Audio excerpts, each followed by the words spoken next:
Salam sejahtera dan selamat datang kembali ke Sekadar Berita.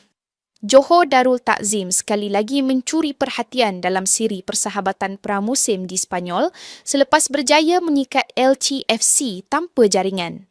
JDT menerusi laman Facebook rasmi mereka menyifatkan keputusan itu sebagai bukti disiplin taktikal dan ketahanan mental skuad Harimau Selatan ketika berdepan sebuah kelab yang beraksi dalam La Liga. Namun persoalannya sekarang, sejauh mana sebenarnya kekuatan LC? Adakah keputusan seri tanpa jaringan ini benar-benar membuktikan bahawa JDT sudah mampu bersaing dengan pasukan dari Liga Utama Sepanyol atau kita perlu melihat keputusan tersebut dalam konteks yang lebih luas? Okey, jom kita lihat dahulu laporan yang mencetuskan perbincangan kali ini.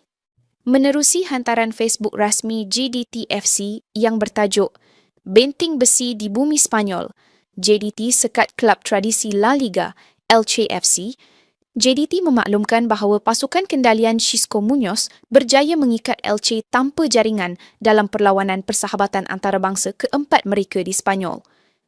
Menurut laporan tersebut, barisan pertahanan dan penjaga gol JDT mempamerkan aksi cemerlang dengan mengekang serangan LC dari minit awal sehingga whistle penamat. JDT turut menyifatkan keputusan itu sebagai ujian fizikal dan ketahanan mental yang cukup bernilai menjelang musim baharu. Sementara itu, Akhbar Sepanyol, AS, menerusi laporan yang membawa maksud LC seri tanpa jaringan menentang Johor di hadapan Bragarni, memberikan gambaran yang sedikit berbeza dan lebih terperinci. Menurut AS, JDT bukan sekadar bertahan. Selepas rehat minuman pada separuh masa pertama, pasukan dari Malaysia itu mula mengambil alih beberapa bahagian permainan dan berjaya menghampiri gol dalam beberapa situasi. JDT juga sempat menjaringkan gol sebelum jaringan tersebut dibatalkan kerana offside.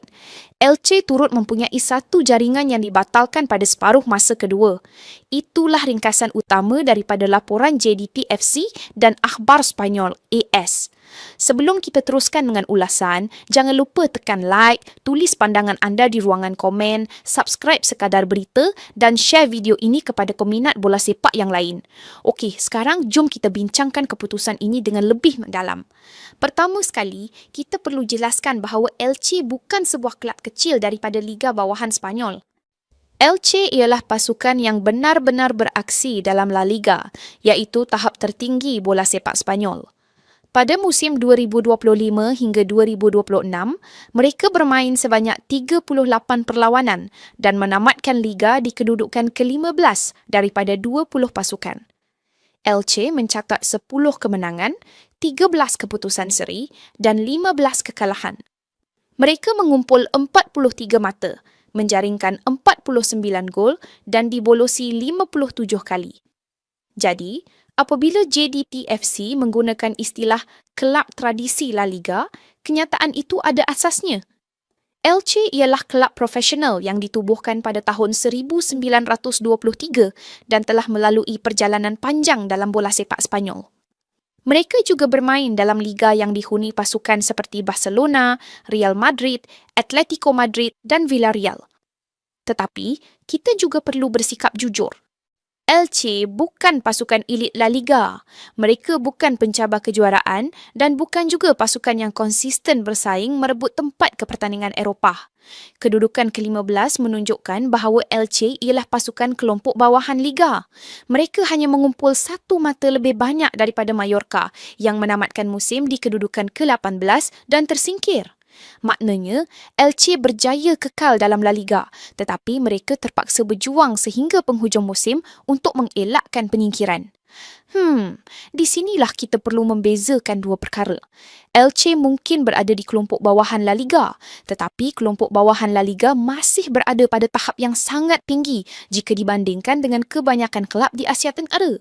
Pemain mereka berlatih dalam persekitaran profesional di Eropah, memiliki asas teknikal yang baik dan terbiasa berhadapan lawan bertaraf dunia.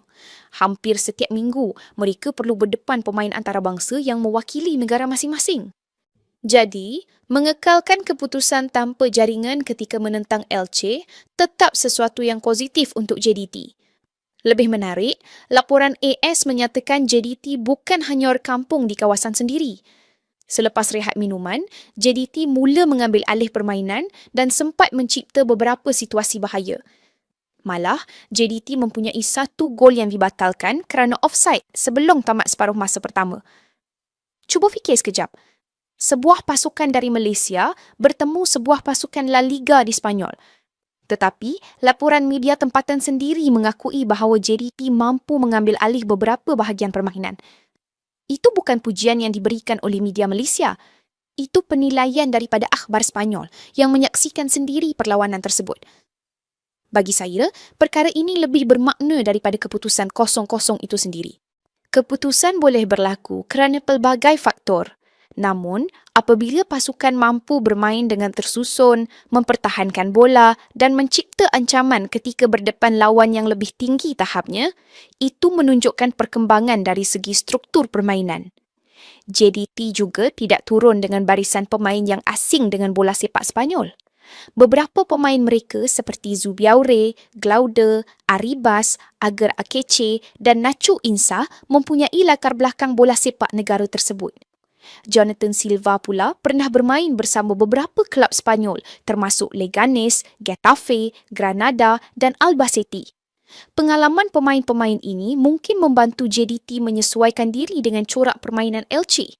Namun, kita juga jangan terus membuat kesimpulan bahawa keputusan ini bermaksud JDT sudah setaraf pasukan La Liga. Ini masih perlawanan persahabatan pramusim. Elche baru bermain perlawanan persahabatan kedua mereka dan masih berada dalam proses membina pasukan di bawah jurulatih baharu Martin Anselmi. Dalam perlawanan ini, beliau melakukan beberapa pertukaran untuk memberikan minit permainan kepada pemain muda dan pemain simpanan.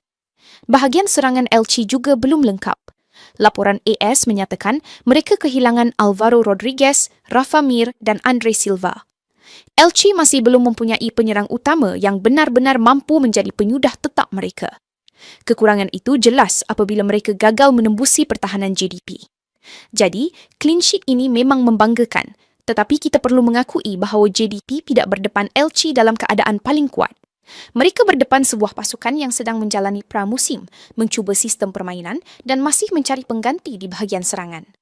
Namun begitu, adakah semua keadaan tersebut menjadikan keputusan JDT tidak bermakna? Sudah tentu tidak. Elche mungkin belum berada pada tahap terbaik, tetapi JDT juga sedang menjalani persiapan pramusim. Kedua-dua pasukan berada dalam fasa membina kecergasan dan menguji pemain.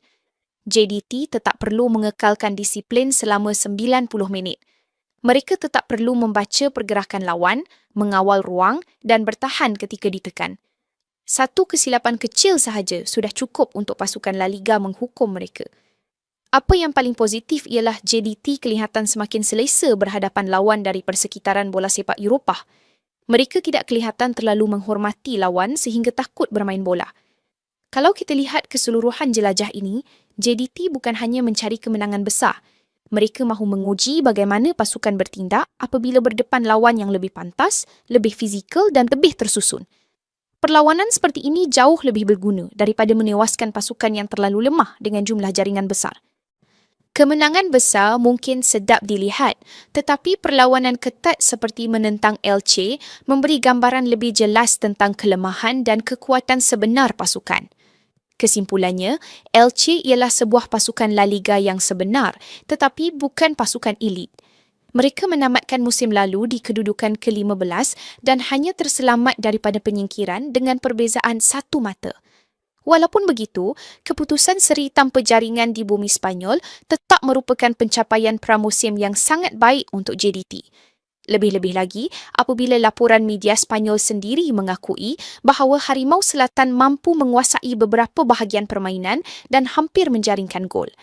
Cuma, janganlah kita terus mengatakan JDT sudah setaraf kelab La Liga hanya berdasarkan satu perlawanan persahabatan. Anggap keputusan ini sebagai tanda bahawa jurang itu semakin mengecil dan JDT sedang bergerak ke arah yang betul. Bagaimana pula dengan anda? Adakah keputusan 0-0 menentang Elche ini cukup untuk membuktikan JDT kini berada pada standard yang lebih tinggi? Atau keputusan persahabatan tidak boleh dijadikan ukuran sebenar? Tulis pandangan anda di ruangan komen. Terima kasih kerana menonton Sekadar Berita. Jangan lupa like, komen subscribe dan share. Kita jumpa lagi dalam ulasan bola sepak yang seterusnya.